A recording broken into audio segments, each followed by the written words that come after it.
A história que vou contar agora tem suas raízes em um caso verídico que assombrou a cidade de Amity, localizada no nordeste dos Estados Unidos, no início dos anos 1980.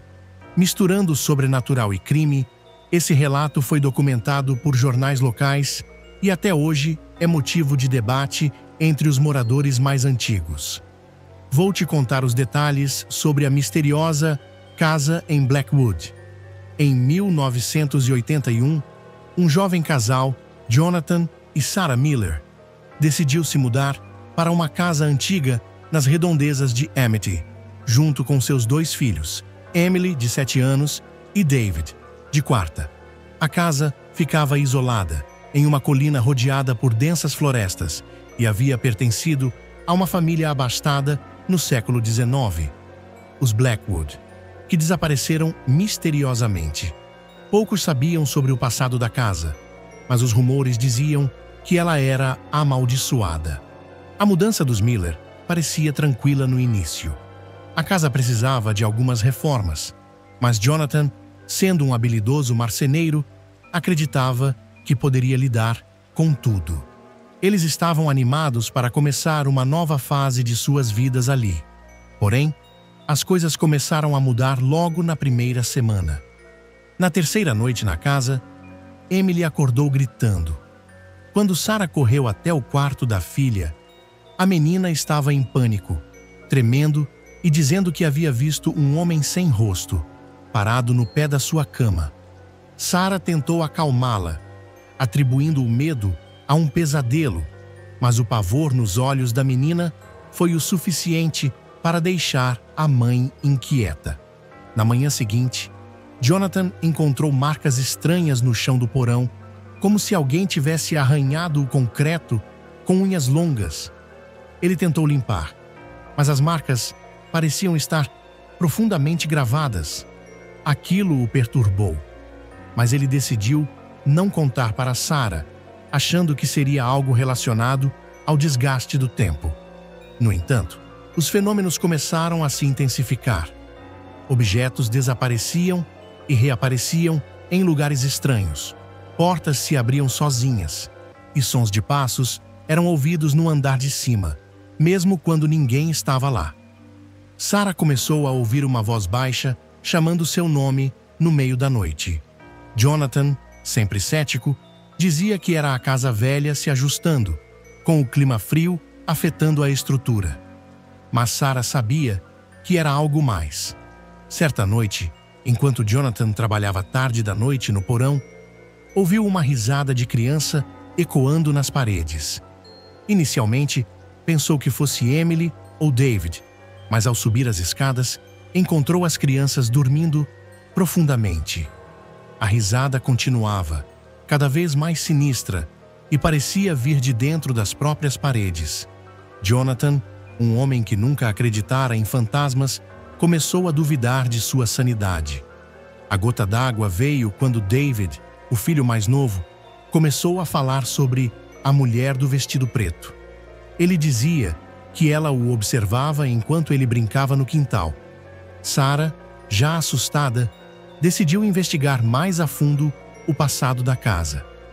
Ela foi até a biblioteca da cidade e encontrou relatos antigos sobre a família Blackwood, os donos originais da propriedade. Descobriu que em 1890, Elizabeth Blackwood, a matriarca, foi acusada de praticar magia negra e de sacrificar crianças em rituais ocultos.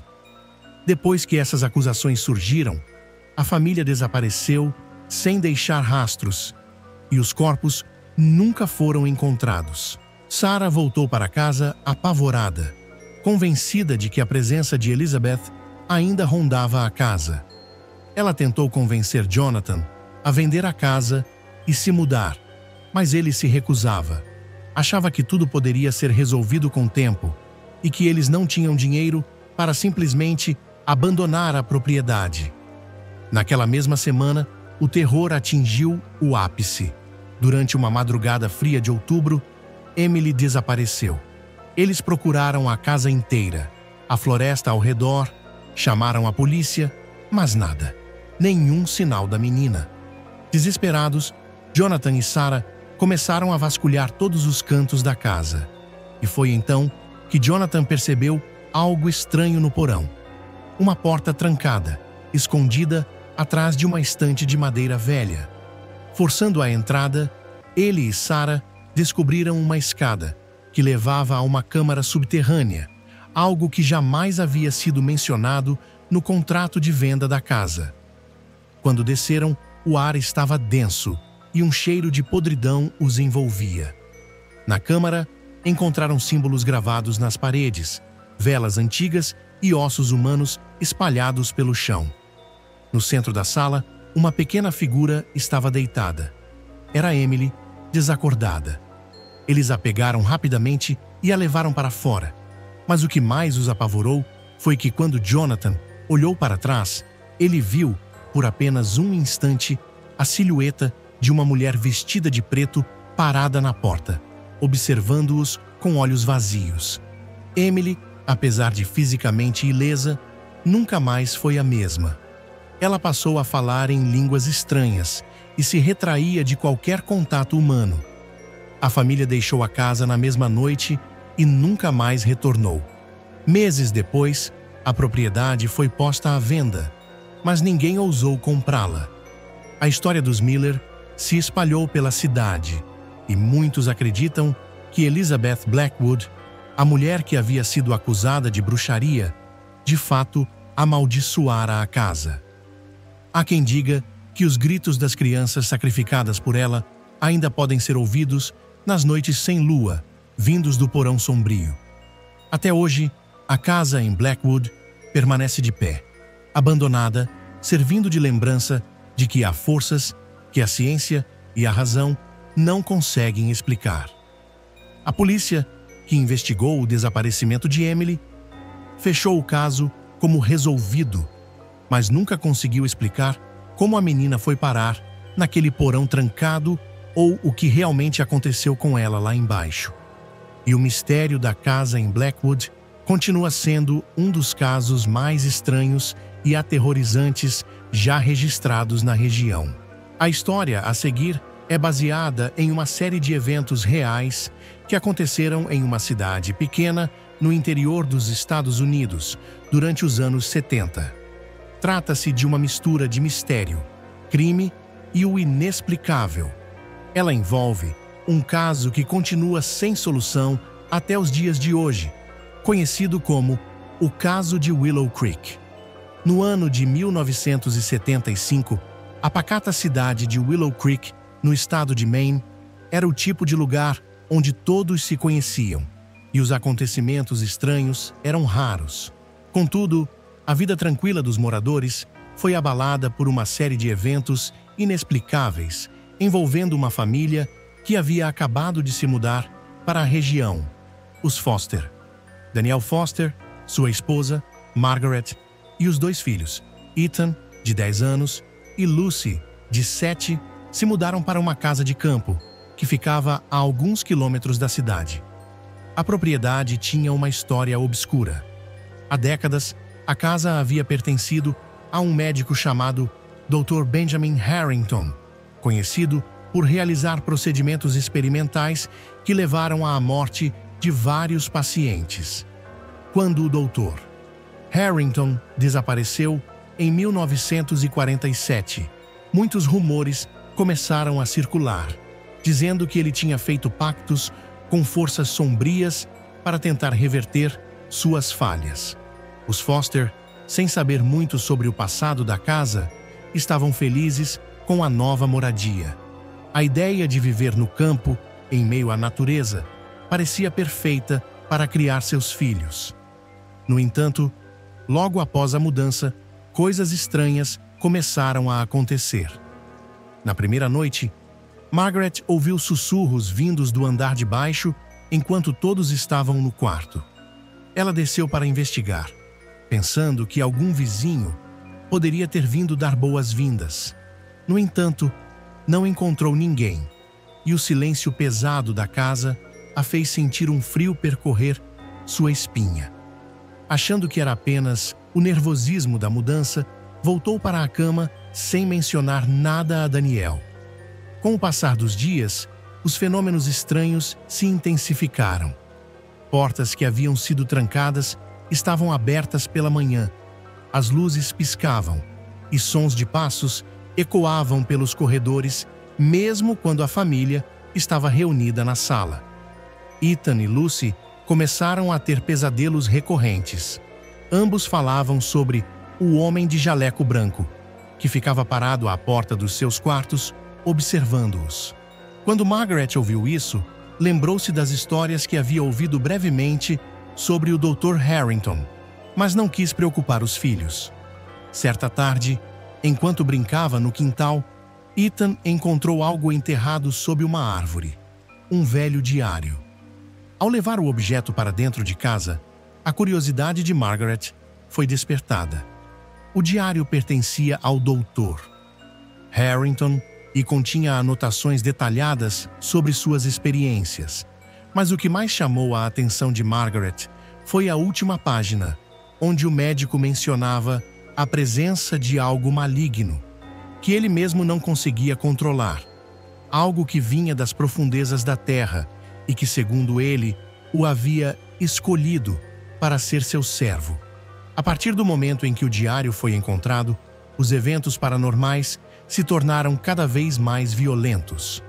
Uma noite, Margaret acordou com o som de batidas incessantes na porta da frente.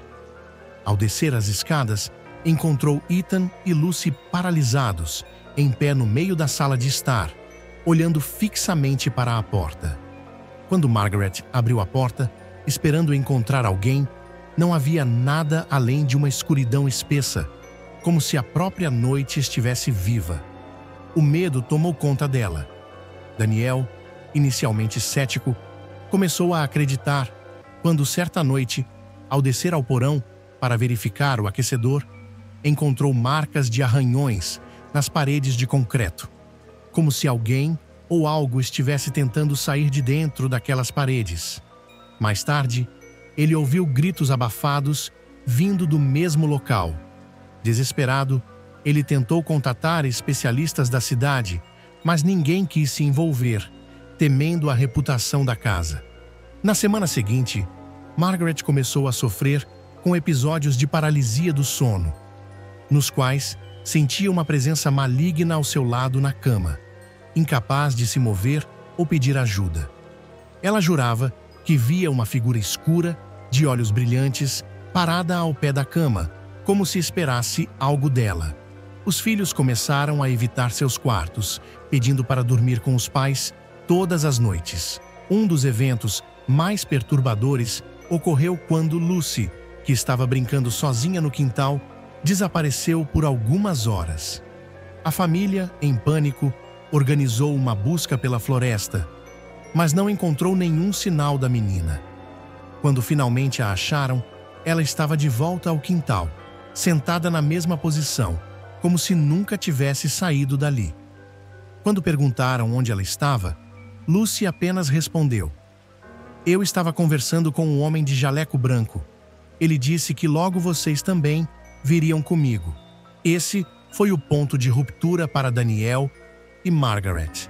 Eles decidiram que precisavam sair da casa imediatamente. Mas antes que pudessem organizar a mudança, algo terrível aconteceu. Em uma madrugada, Daniel foi encontrado por vizinhos, correndo ensanguentado pela estrada que levava à cidade, gritando por ajuda. Ele estava em estado de choque, incapaz de falar coerentemente. Quando os policiais chegaram à casa dos Foster, encontraram uma cena horrível. Margaret estava morta, caída na cozinha com ferimentos inexplicáveis. Os corpos de Ethan e Lucy estavam no andar de cima, também sem vida, com marcas de mãos pequenas e ensanguentadas espalhadas pelas paredes do quarto. A única pessoa que restava era Daniel, que continuava a gritar que eles haviam vindo para buscar sua família. Daniel foi internado em uma instituição psiquiátrica onde passou o resto de sua vida. Ele nunca mais conseguiu dar um depoimento coerente sobre o que havia acontecido naquela noite. A casa de Willow Creek foi fechada e lacrada, mas nunca demolida. Algumas pessoas acreditam que o espírito do Dr. Harrington e as forças com as quais ele havia lidado permanecem lá, aprisionados e à espera de novas vítimas. Os documentos sobre o caso ainda estão disponíveis em registros locais, mas muitos detalhes foram mantidos em sigilo pela polícia.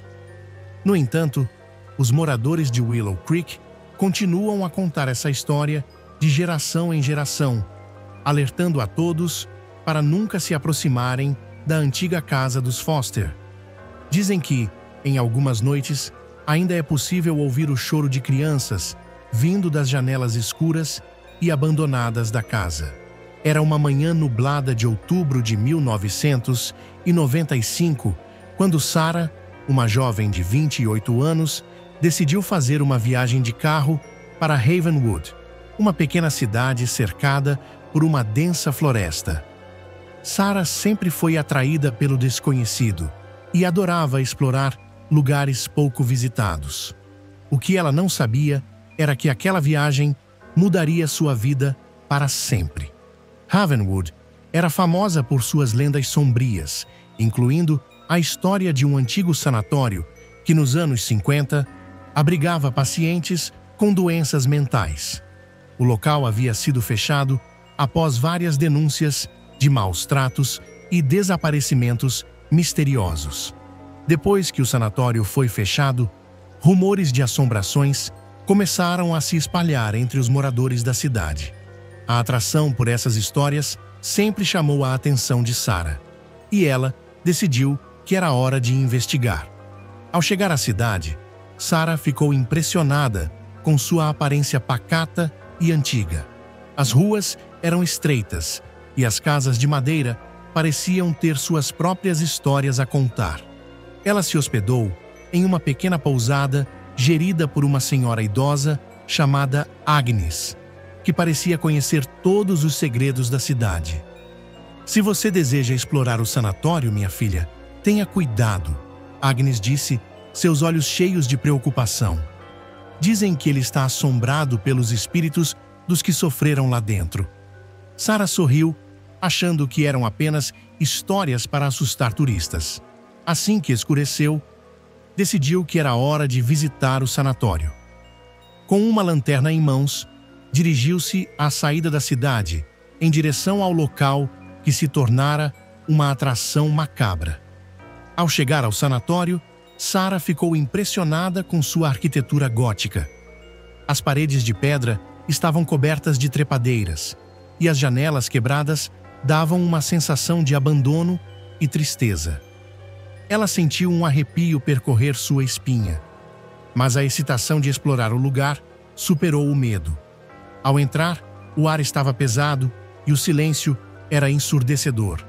As paredes estavam cobertas de mofo e móveis em decomposição estavam espalhados pelo chão. Enquanto caminhava, começou a ouvir sussurros, vindos de algum lugar no andar de cima. Sua curiosidade a levou a subir as escadas rangentes, e a cada passo, a atmosfera tornava-se mais pesada. No segundo andar, Sarah encontrou uma sala que parecia ter sido usada para tratamentos. As paredes estavam cobertas de marcas de mãos, como se alguém tivesse tentado desesperadamente escapar. Em um canto, encontrou um antigo diário, cujas páginas estavam amareladas e rasgadas. As anotações falavam sobre um paciente chamado Thomas, que havia sido internado por surtos de violência. "Ele não vai nos deixar em paz", escreveu o autor da última entrada. Enquanto ela lia, ouviu uma risada baixa e perturbadora atrás de si. Virou-se rapidamente, mas não havia ninguém. A sensação de estar sendo observada a envolveu e, ao se virar novamente, viu a sombra de uma figura na porta. O coração disparado, Sarah decidiu que era hora de ir embora. Mas quando tentou descer as escadas, a porta se fechou com um estrondo. O pânico começou a tomar conta de Sarah. Ela começou a gritar, mas seu eco foi a única resposta. Com as mãos tremendo, tentou abrir a porta, mas estava trancada. Sentindo que não estava sozinha, olhou para trás e viu a sombra novamente. Mais próxima agora, quase como uma silhueta humana. O ar ficou gelado, e um sentimento de desespero começou a dominar sua mente. Em um último esforço, ela empurrou a porta com toda a sua força, e ela se abriu. Desesperada, correu escada abaixo, mas a figura a seguiu.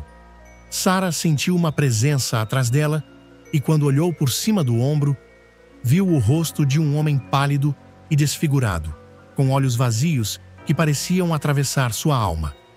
Sarah conseguiu finalmente sair do sanatório, mas o horror ainda a perseguia. Ao correr pela floresta densa que cercava o sanatório, ouviu passos rápidos atrás dela. O medo a fez correr ainda mais rápido. Finalmente, alcançou sua caminhonete e, com as mãos trêmulas, conseguiu ligar o motor e acelerar para longe do local. Enquanto dirigia, percebeu que o céu estava se tornando cada vez mais escuro e as sombras das árvores pareciam se alongar. A sensação de que algo a seguia não a abandonava. Quando chegou à pousada, parou abruptamente, ofegante e em choque. Agnes a recebeu com preocupação, percebendo o estado de pânico em que Sarah estava. "Você encontrou algo, não encontrou?" A senhora perguntou enquanto preparava um chá quente. Eu vi algo lá dentro. Algo terrível." Sarah exclamou, suas palavras saindo apressadas. Agnes a ouviu atentamente e, em seguida, revelou que Thomas, o paciente mencionado no diário, era o filho dela, que havia desaparecido décadas atrás. "Ele não deveria ter sido tratado daquela forma", disse Agnes, com lágrimas nos olhos. O sanatório não era um lugar seguro. Determinada a encontrar respostas e ajudar Agnes a descobrir o que aconteceu com Thomas, Sarah decidiu voltar ao sanatório na manhã seguinte. Com coragem renovada, levou uma câmera para documentar qualquer evidência que pudesse encontrar. Ao entrar novamente, a atmosfera estava diferente. O ar estava mais pesado e um silêncio opressivo envolvia o lugar. Quando chegou ao segundo andar, ouviu uma voz familiar chamando seu nome. "Sarah! Sarah!" Era a voz de Thomas ecoando nas paredes. Ela seguiu a voz, movendo-se cautelosamente até uma sala que parecia um consultório. Dentro, encontrou um espelho quebrado. Quando se aproximou, a imagem dela começou a distorcer e, por um instante, viu o rosto de Thomas refletido atrás de si, como se ele estivesse preso entre os mundos. A cena era angustiante e o desespero dela a fez gritar. Mas ao invés de medo, Thomas parecia implorar por ajuda. "Ajude-me", ele sussurrou. Sarah sentiu que tinha que fazer algo, então começou a falar com ele. "Thomas, como posso te ajudar?" Ele apontou para o diário que ela havia encontrado antes, como se dissesse que as respostas estavam lá. Decidida, Sarah pegou o diário e começou a ler em voz alta as passagens. A cada palavra, a sombra de Thomas começou a se manifestar mais claramente, até que uma luz estranha envolveu o ambiente. Com um último grito de angústia, a figura desapareceu, deixando apenas um silêncio profundo. Após aquela experiência, Sarah decidiu que era hora de contar a verdade sobre o que havia acontecido no sanatório. Com a ajuda de Agnes, ela fez uma investigação e, com as evidências coletadas, conseguiram expor os abusos que ocorreram ali. A história de Thomas finalmente foi revelada e sua memória foi honrada. Sarah deixou Ravenwood, mas a experiência a marcou para sempre. As histórias de fantasmas e sussurros se tornaram uma parte de sua vida, e ela continuou a buscar respostas em outros lugares, mas nunca esqueceu do sanatório e de Thomas. Anos depois, em 2005, um grupo de jovens aventureiros decidiu investigar o sanatório abandonado, atraídos pelas lendas que cercavam o lugar. Mas para eles, a verdade e o terror eram bem mais sombrios do que imaginavam. E assim, o ciclo continuou, enquanto Ravenwood guardava seus segredos nas sombras da floresta, esperando o próximo curioso a cruzar suas portas. Era uma noite chuvosa de novembro, quando um grupo de amigos decidiu se aventurar em uma viagem de fim de semana para o infame Hotel Encantado, conhecido por sua história sombria e eventos sobrenaturais.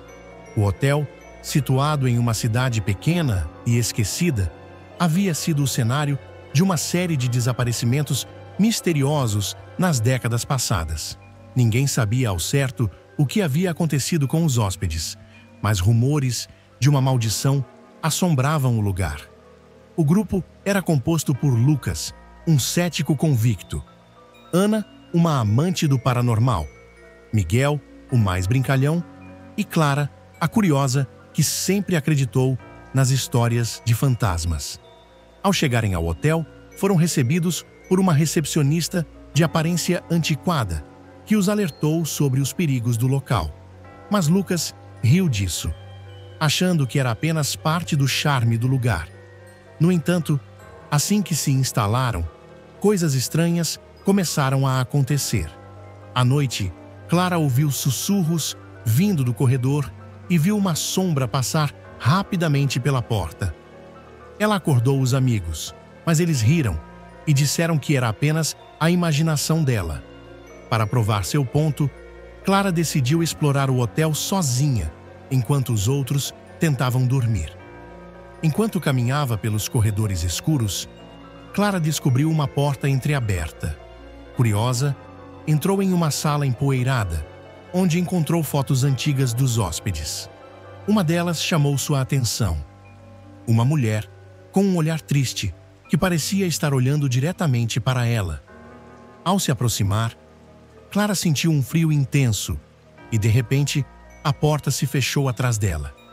Desesperada, ela tentou abrir, mas estava trancada. Do lado de fora, Lucas e Ana acordaram com os gritos de Clara. Miguel, pensando que tudo era uma brincadeira, se escondeu atrás de uma coluna, mas logo ficou pálido ao ouvir o ecoar dos gritos. Quando finalmente conseguiram abrir a porta, Clara estava pálida e tremendo, dizendo que havia visto a mulher da foto. A tensão aumentou quando eles decidiram investigar mais.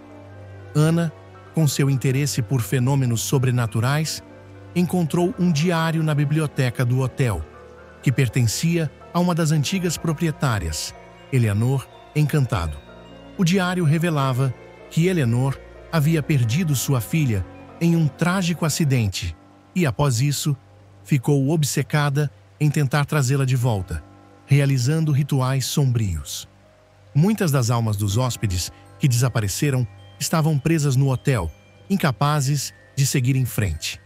Determinados a desvendar a verdade, o grupo se uniu para realizar um ritual que poderia libertar as almas aprisionadas. No entanto, algo deu errado.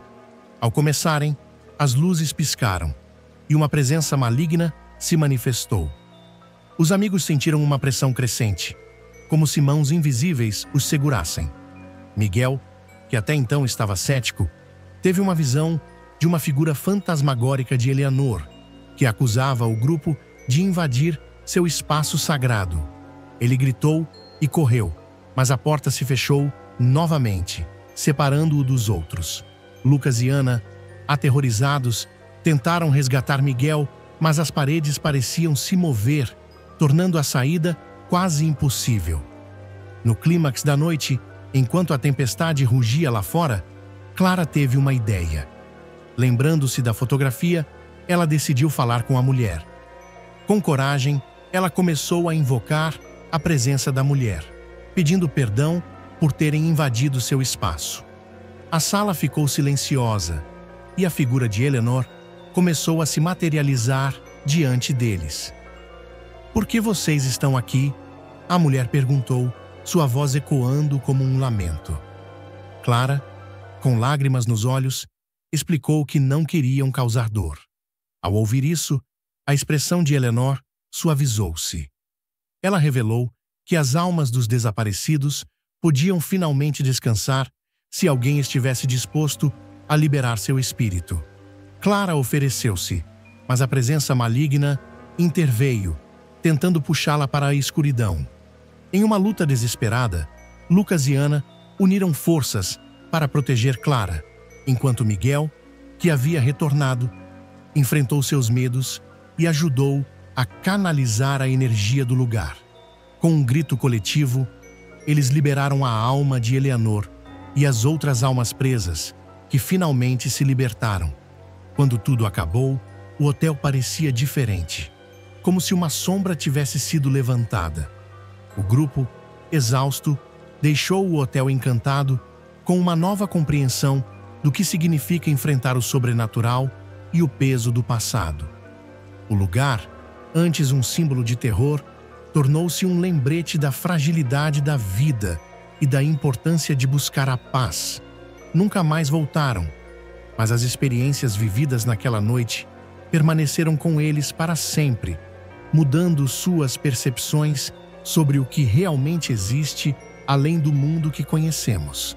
Nos anos 70, Broadmoor, uma pequena cidade britânica cercada por vastos campos e uma densa floresta, era tranquila, exceto por uma propriedade antiga e abandonada no topo de uma colina.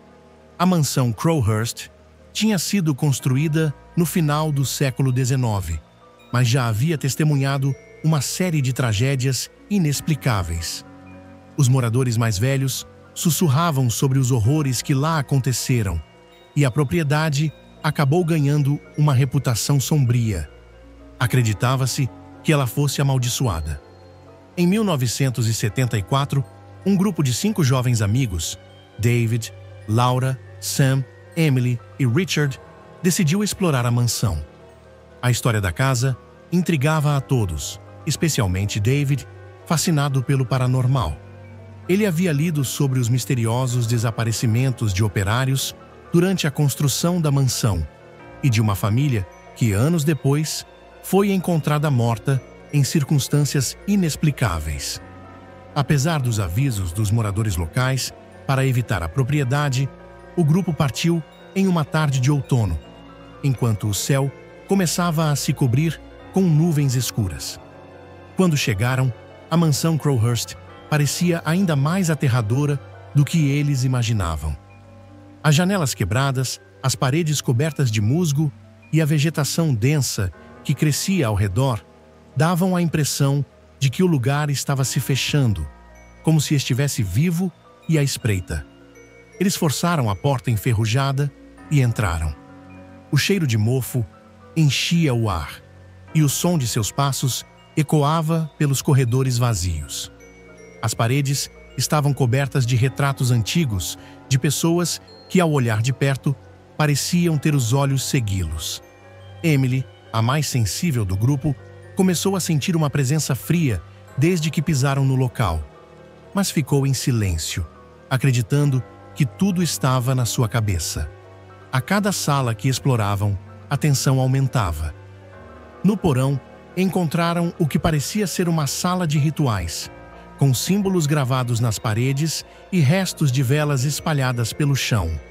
Foi então que Laura, que havia levado uma câmera para registrar a aventura, percebeu algo estranho nas fotos. Em cada uma delas, uma figura indistinta e sombria aparecia ao fundo. Eles não haviam notado a figura antes.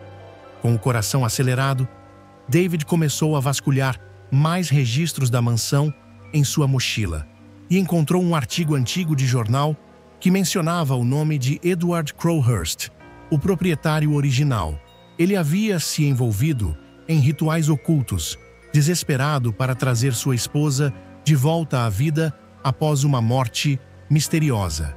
Diziam que ele havia perdido a sanidade e, nos meses seguintes, desapareceu sem deixar vestígios. Alguns acreditavam que ele tinha feito um pacto com algo muito mais sombrio. De repente, um barulho forte veio do andar de cima. Richard, tentando manter a calma, sugeriu que saíssem, mas David, teimoso, insistiu em investigar. Contra a vontade do grupo, eles subiram a escada rangente. Quando chegaram ao andar superior, sentiram uma mudança na temperatura. O ar ficou denso, quase sufocante. Uma porta no final do corredor estava entreaberta. Ao entrarem, encontraram um quarto com uma grande janela que dava para a floresta. Na parede, palavras em latim estavam gravadas profundamente na madeira, como se alguém as tivesse riscado com unhas. Foi então que tudo desmoronou. As portas da mansão se fecharam com um estrondo e os sussurros começaram. Vozes incompreensíveis enchiam a sala, ecoando pelas paredes. Emily caiu de joelhos, sentindo uma pressão no peito. Ela gritava que alguém estava ali, que não estavam sozinhos. De repente, a figura que aparecia nas fotos se materializou diante deles. Um homem pálido, com olhos vazios e uma expressão de desespero. Era Edward Crowhurst. Ele se movia de forma irregular, como se estivesse preso entre este mundo e outro. O pânico tomou conta do grupo.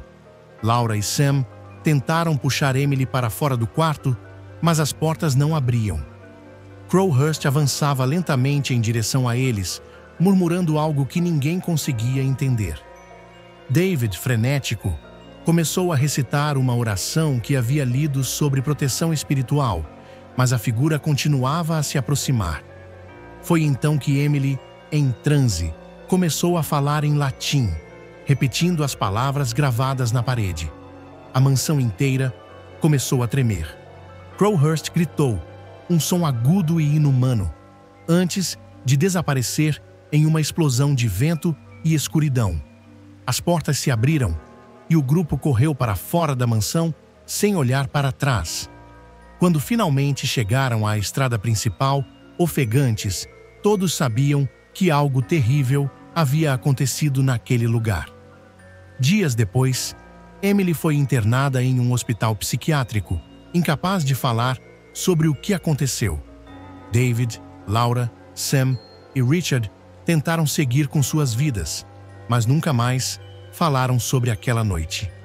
Curiosamente, meses depois, um incêndio de origem desconhecida destruiu completamente a mansão Crowhurst. Nenhum vestígio do local permaneceu, exceto pelos sussurros que ainda podem ser ouvidos à noite, vindos da colina. A história da mansão Crowhurst permanece até hoje como um dos mistérios mais sombrios da Inglaterra. As pessoas continuam a desaparecer nas proximidades e os corajosos que tentam se aproximar do local dizem sentir uma presença fria e observar olhos invisíveis os vigiando. Talvez, assim como os jovens daquela noite, alguns mistérios nunca devam ser desvendados. Em meados dos anos 80, um grupo de pesquisadores paranormais decidiu explorar um dos lugares mais enigmáticos e assustadores do mundo, a floresta de Oia Baciu, na Romênia. Conhecida como o Triângulo das Bermudas da Transilvânia, essa floresta tinha uma história de desaparecimentos, avistamentos de OVNIs e fenômenos inexplicáveis que assombravam os moradores locais. Alguns diziam que quem entrava na floresta nunca mais saía o mesmo. O grupo, composto por 5 pessoas: Thomas, um historiador especializado em ocultismo; Rachel, uma bióloga interessada em fenômenos naturais; Lucas, um fotógrafo cético; Elizabeth, uma sensitiva; e Mark, um antropólogo, estava determinado a investigar e documentar os estranhos acontecimentos relatados no local. Eles acreditavam que poderiam desmascarar os mistérios da floresta e trazer uma explicação racional para o que ocorria ali. Ao chegar ao vilarejo próximo à floresta, foram recebidos com olhares desconfiados pelos moradores que pareciam evitar qualquer menção a Oia Baciu. Um velho, com o rosto marcado pelo tempo e pelos medos, aproximou-se e os advertiu. Vocês não devem entrar lá. A floresta tem fome, e ela sempre encontra o que procura. Mark riu nervosamente, mas Thomas, intrigado, pediu mais informações. O velho se recusou a continuar falando, mas entregou a eles uma pequena cruz de madeira, dizendo apenas: seja o que for, isso pode protegê-los, ou pelo menos atrasar o inevitável. No dia seguinte, armados com câmeras, gravadores e equipamentos para medir mudanças eletromagnéticas, o grupo adentrou a floresta. O ar era denso e o silêncio parecia se estender além do natural. As árvores em Oiabaciu eram tortas, cresciam em ângulos estranhos, como se algo invisível as puxasse. Lucas, sempre o mais cético, começou a tirar fotos e registrar vídeos, achando que tudo aquilo era apenas uma curiosidade natural. Porém, à medida que se aprofundavam na floresta, coisas estranhas começaram a acontecer. Os equipamentos de gravação falhavam sem motivo aparente, as bússolas giravam descontroladamente e a temperatura parecia mudar de forma abrupta, alternando entre o calor sufocante e o frio congelante em questão de minutos. Rachel, a bióloga, notou que a vegetação ao redor era diferente de qualquer outra que já havia estudado. As folhas pareciam brilhar em certas partes e havia uma ausência total de vida animal. Nenhum pássaro, inseto ou qualquer outro som típico de uma floresta. Depois de algumas horas, eles chegaram a uma clareira circular, onde o solo estava completamente estéril, como se nada jamais tivesse crescido ali. A clareira era famosa, pois muitos que a visitaram relataram sentimentos de pânico, náuseas e, em alguns casos, alucinações. Ao pisar na clareira, Elizabeth, a sensitiva, imediatamente caiu de joelhos, dizendo que havia algo errado. É como se estivéssemos sendo observados, algo antigo, algo que não pertence a este mundo. Thomas, fascinado, começou a fazer perguntas, mas Elizabeth mal conseguia falar. Suas mãos tremiam e seus olhos ficaram vidrados. Mark, por outro lado, parecia cético, até que o grupo ouviu um som distante, como um lamento vindo de dentro da floresta. O som era baixo, mas carregava uma tristeza profunda, quase inumana. Todos se entreolharam, sem saber se seguiam ou se voltavam. Lucas, que até então estava firme em sua descrença, começou a ficar inquieto. Ele revisou as fotos que havia tirado e notou algo perturbador. Em várias das imagens, havia figuras sombrias em meio às árvores, formas humanas indistintas que não estavam lá quando ele tirou as fotos. Ele mostrou as imagens aos outros e a sensação de desconforto cresceu no grupo. Eles decidiram que já haviam visto o suficiente e começaram a voltar pelo caminho que vieram. No entanto, enquanto caminhavam, perceberam que o caminho parecia diferente. As árvores estavam mais próximas e a trilha, que antes era clara, agora estava coberta de folhas e galhos, como se ninguém jamais tivesse passado por ali. A floresta parecia estar mudando, como se estivesse viva, tentando mantê-los lá. Rachel, que sempre mantivera a calma, começou a respirar pesadamente, como se algo estivesse apertando seu peito. "Temos que sair daqui", disse Thomas, agora visivelmente nervoso. Mas Elizabeth, que estava quase em transe, murmurou algo assustador. "Ela não vai deixar. Estamos dentro dela. Ela sente nossa presença."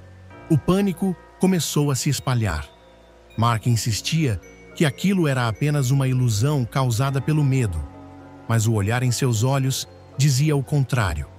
Enquanto avançavam, um vento forte começou a soprar, carregando com ele o mesmo lamento que haviam ouvido antes, mas desta vez mais alto, quase ensurdecedor. As árvores se inclinavam para eles e a escuridão caía rapidamente, como se o dia estivesse sendo apagado. Foi então que Lucas desapareceu. Ele estava logo atrás de Rachel e, em um piscar de olhos, sumiu sem deixar vestígios. Todos o chamaram, gritaram seu nome, mas tudo o que ouviram de volta foi o som do vento e dos lamentos. Desesperados, o grupo tentou encontrar um caminho de volta, mas era como se estivessem andando em círculos. A floresta se tornava cada vez mais hostil e a sensação de que estavam sendo seguidos se intensificava. Depois de horas vagando, eles chegaram novamente à clareira. A cruz que o velho lhes dera estava pendurada em uma árvore no centro da clareira, como se algo ou alguém a tivesse colocado ali para zombar deles. Elizabeth começou a chorar, dizendo que Lucas não estava mais entre eles. Algo o havia levado. Ela falou sobre uma presença maligna que habitava a floresta, algo que não era humano, mas que se alimentava da energia vital daqueles que ousavam entrar. De repente, a noite caiu por completo e uma névoa espessa envolveu a clareira. As figuras sombrias que Lucas havia capturado nas fotos começaram a se materializar. Eram altos, magros e tinham olhos vazios. Eles se aproximavam lentamente, como se estivessem aguardando o momento certo para atacar. Com a última força que lhes restava, o grupo correu, lutando para escapar da maldição da floresta. Os sussurros e lamentos os seguiam, e as sombras pareciam estar a apenas alguns passos atrás. No entanto, quando tudo parecia perdido, a luz da lua se abriu por entre as árvores, e eles conseguiram finalmente sair da floresta. Exaustos e traumatizados, voltaram ao vilarejo, mas nunca mais foram os mesmos. Lucas nunca foi encontrado, e os moradores locais se recusaram a falar sobre o que aconteceu. O velho que lhes dera a cruz apenas disse: "Vocês viram o que não deviam ver." Até hoje, a floresta de Oyabasiu permanece um dos lugares mais misteriosos do mundo, e muitos acreditam que a maldição que assombra suas árvores ainda está à espera de sua próxima vítima.